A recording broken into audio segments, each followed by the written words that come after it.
salaamaaleykum mbokk yi abonné chaîne bi dalee nag jàmm seen chaîne YouTube Sen Teranga TV ñëw tey nag waxtaan ak yéen si li nga xamante ni mooy liste bi nga xamante ni dafa fuité muy liste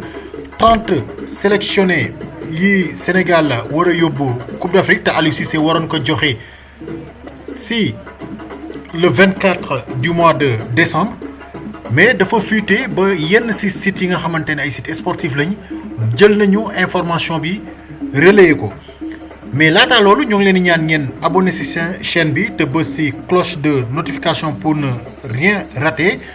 bu leen fàtte di liker les vidéos et di bàyyi ay commentaires si possible. Sénégal nag Coupe d'Afrique boobu dina ci dem au mois de janvier parce que Coupe d'Afrique bi moom war a tàmbali li nga xamante ni mooy mois de janvier Sénégal war see dajanteeg ñetti équipe yi muy Zimbabwe le 10 janvier di Guinée-Conakry le 14 janvier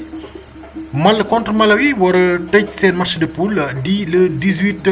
janvier ñu war a sélectionner 30 jours yoo xamante ni ñoom la Aliou Cissé war a yóbbu ci Coupe d'Afrique boobu di am foofu sa Cameroun te Coupe d'Afrique boobu réew mi ñëpp bëgg koo gagné fu mu toll nii. coach Aliou Cissé nag nekk ku ñu war a dooleel parce que tey moom moo nekk le général du bord. di def liggéey boo xamante ne nag bu rafet la ñi koy ŋàññ bari nañu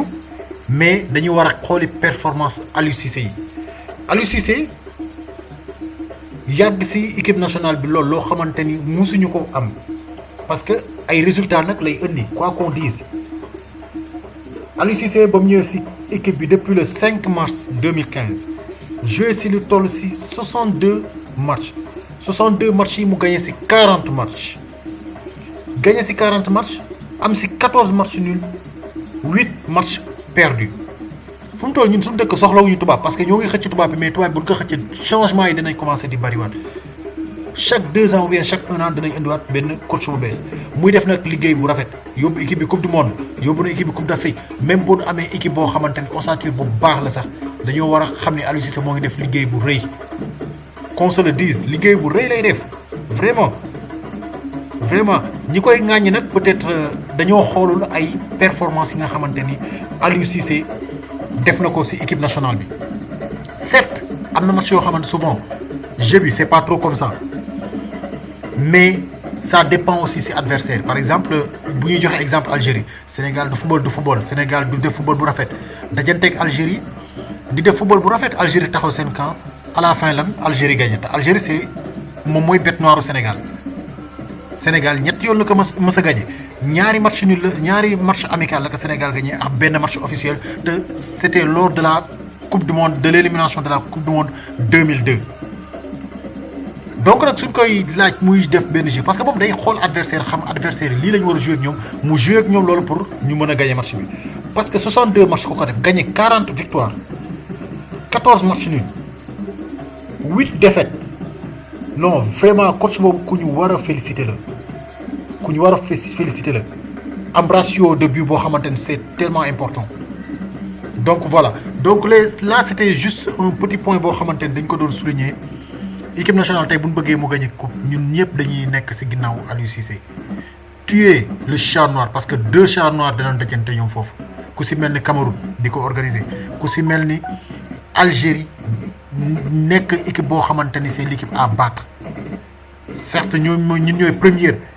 en Afrique mais dañ ko war a wone donc voilà sans plus tarder dañuy ñëw dugg ci liste bi nga xamante ni moom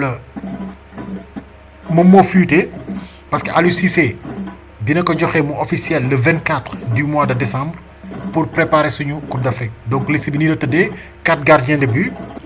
dont Edouard Mendy de Chelsea. di def vraiment liggéey bu rafet foofu Chelsea bi mu nekk noonu actuellement c'est le meilleur gardien du monde je pèse bien les mots c'est le meilleur gardien du monde le meilleur gardien du monde joue en équipe nationale du Sénégal donc Edouard Mendy. Alfred Gomis aussi muy def liggéey boo xamante ne bu rafet la aussi au niveau de son club qui est AS Rennes foofu tamit am nañ fa gardien bu baax donc ñun am meilleur gardien du monde am deuxième aussi gardien boo xamante ni il a tous les potentiels pour relayer le gardien numéro 1 qui est Edouard Mendy de Chelsea. Ensuite ñu am Seny Dieng nekk foofu sa Queen Park Rangers aussi moo ngi def une très bonne saison moom aussi. Ensuite le quatrième gardien nekk Alioune Badara Fati di jouer Casa Sport moom mooy quatrième gardien bi nga xamante ni moom la ñu nar a sélectionné nekk benn ci locaux yi. Gardien sélectionné yaa ngoogu.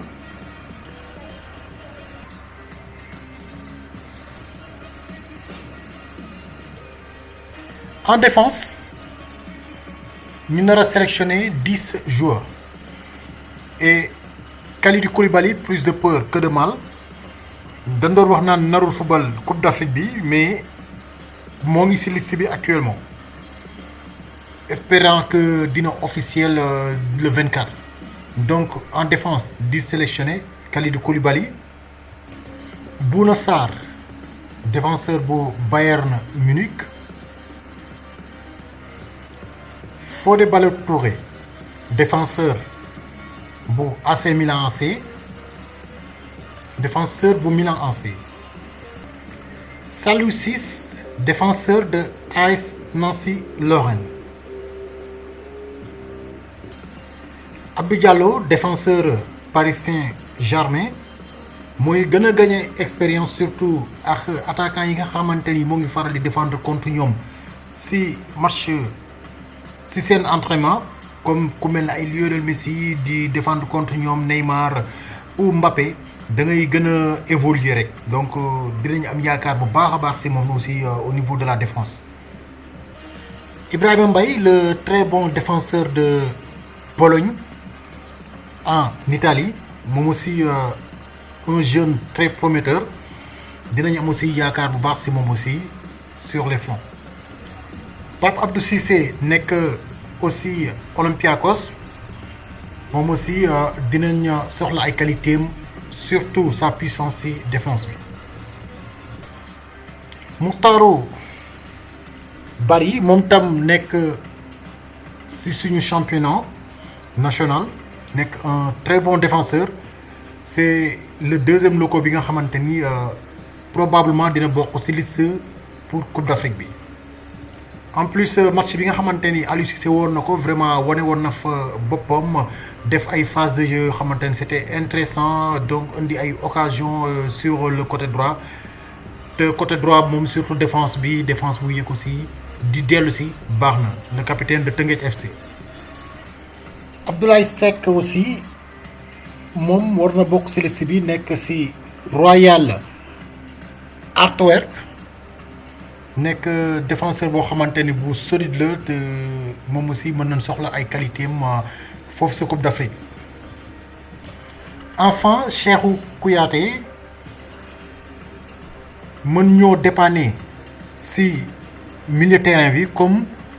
mën a jouer ci défense centrale bi aussi. Cheikhou Kouyaté tey bu demoon ba am problème au milieu terrain Aliou Cissé am lu mu gis ci biir match bi soxla ko fa mën na ko yóbbu milieu terrain parce que moom lay nekk di jouer Crystal Palace souvent aussi mu jouer au niveau de la défense. Donc loolu mooy liste 10 joueurs yi ñu sélectionné probable sélectionné ci défense Sénégal pour la Coupe d'Afrique. 6 milieu terrain nag la ñu sélectionné probable sélectionné dont Idrissa Gana Gueye moom apport am ñëpp xam nañ ko te grand match yi souvent dina ci wane boppam bu baax a baax te aussi dinañ ko soxla ci tir de coup franc parce que gis nañ ni ces temps-ci il tire très bien les coups francs les corners même aussi il les tire très bien donc Idrissa Gana Gueye sera d'un grand apport à notre équipe nationale. Nampalys Mendy aussi est de la liste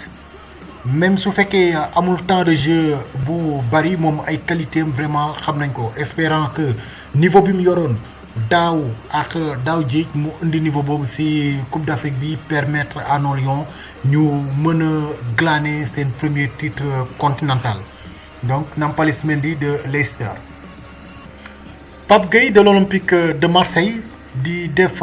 saison boo xamante saison bu baax la une belle saison même. Et Aliou Cissé a finalement réussi à convaincre un autre binational moom aussi dinañ soxla ay qualité au niveau du milieu de terrain. Le talentueux Pape Matar Sarr de FC Metz moom aussi moo ngi ci liste bi fuité et Pape Matar Sarr ren ji bon ci journée yu mujj jéewul lu bari peut-être dañ koy conserver vu que signé na Tottenham pour Metz bañ see am ay problème et tout donc moom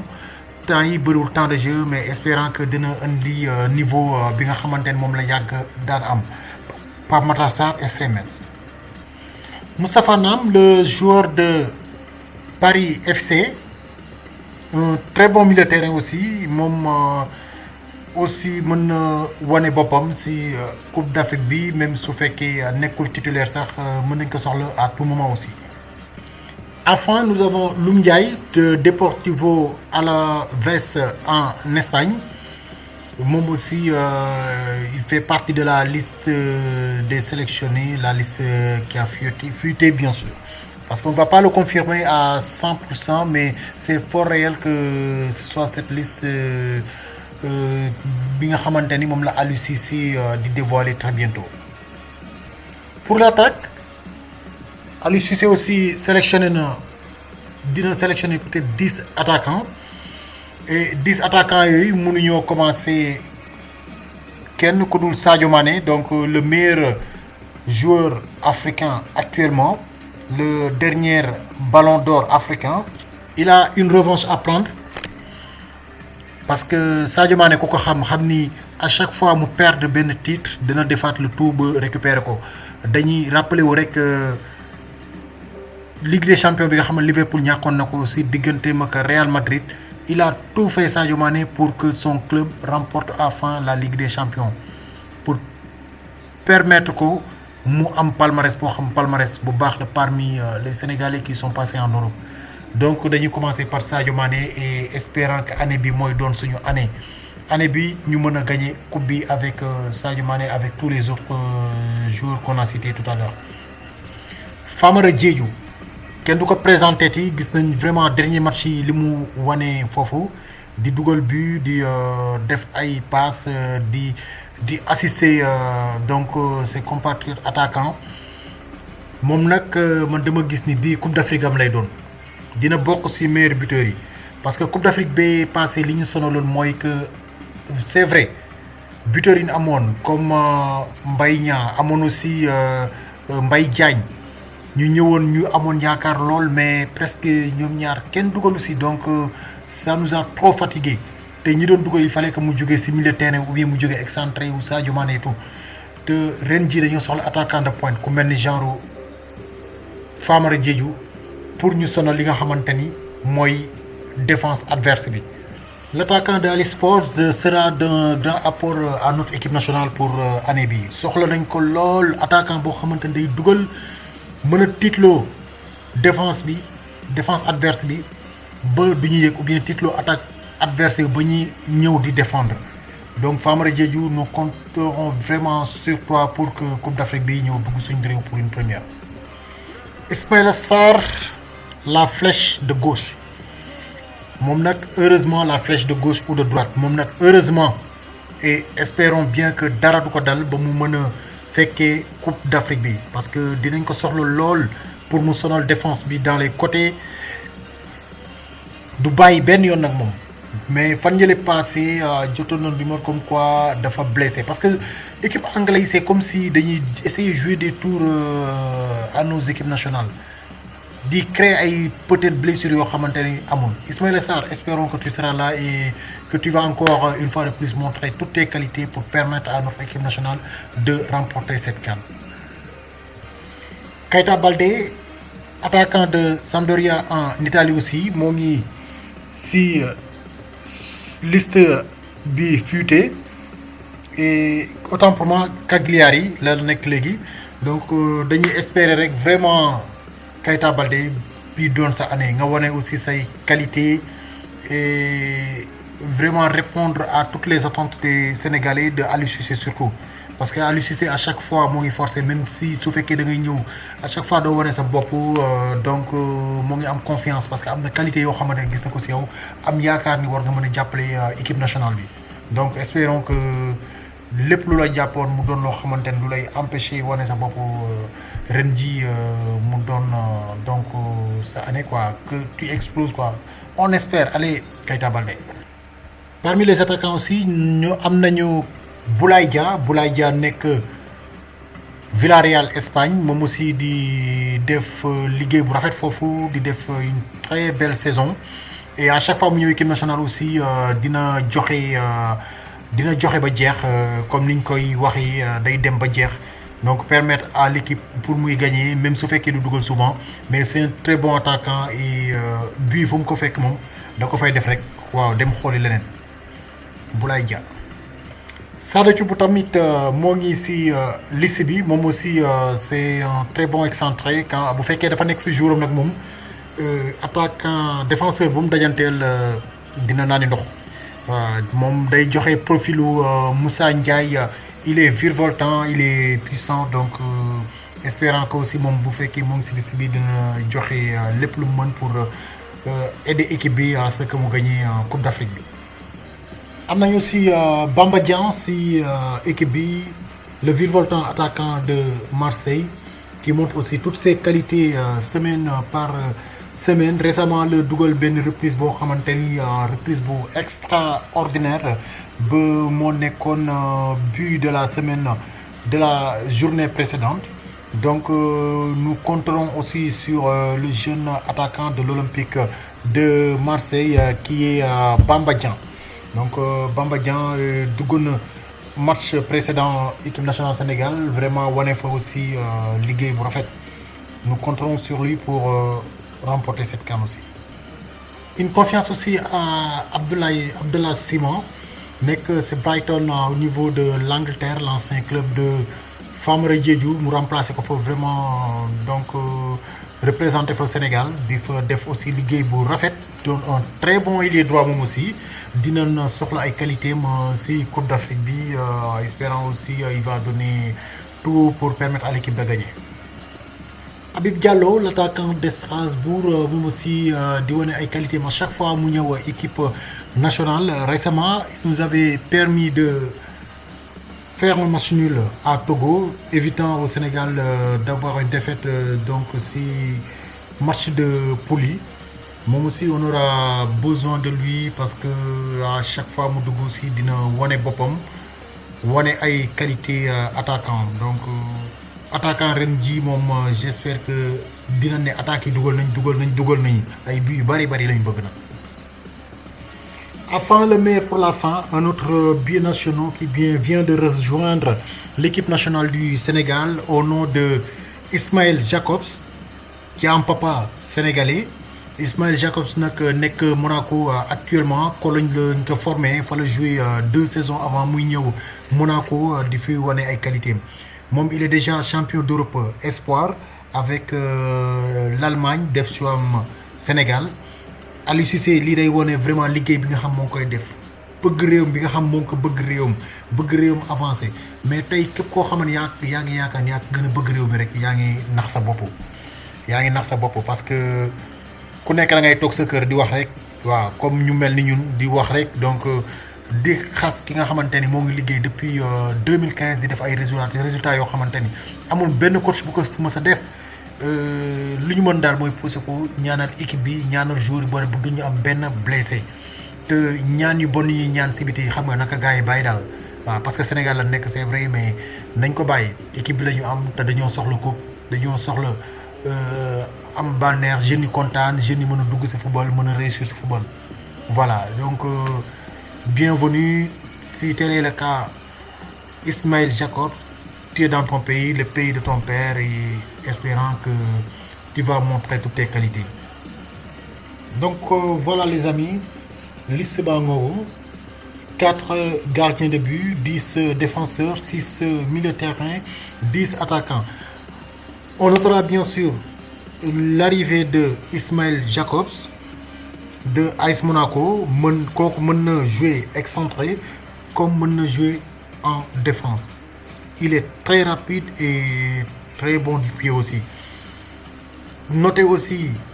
arrivé ñi nga xamante ni mooy suñu joueurs locaux yi deux joueurs locaux lañ si am benn gardien de but Alioune Badara Fati bu Casa Sport ak kii di Moutaaru Bari bu Teungueth FC di def chaque année di wane ay qualité défensive am te à chaque fois premier match bi mu ñëw Sénégal dafa wane boppam carrément am na yeneen retour yoo xamante ni tam constaté nañ ko fii mais am na ay joueurs yoo xamante ni vraiment gisuñu leen fii te ñoo doon jéem a dem si yeneen club ku si mel ni Mbaye Niang Lamine Gassama wala Sabali ñoo ñëpp amoon nañ fii seen place. Peut-être il peut y avoir des changements avant le 24 vu que liste officielle bi le 24 lañ koy joxe parce que bii c'est juste une fuite donc dañ leen war a informer à temps réel li nga xamante ni ñoo ngi koy faral gis parce que fédération de Guinée fuite bi ñi gis ko donc informer ko ci réseaux sociaux yi. Voilà les amis,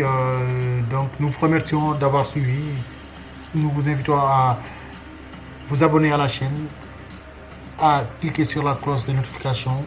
de laisser un like et surtout des commentaires. Merci à vous et une très bonne journée. Au revoir.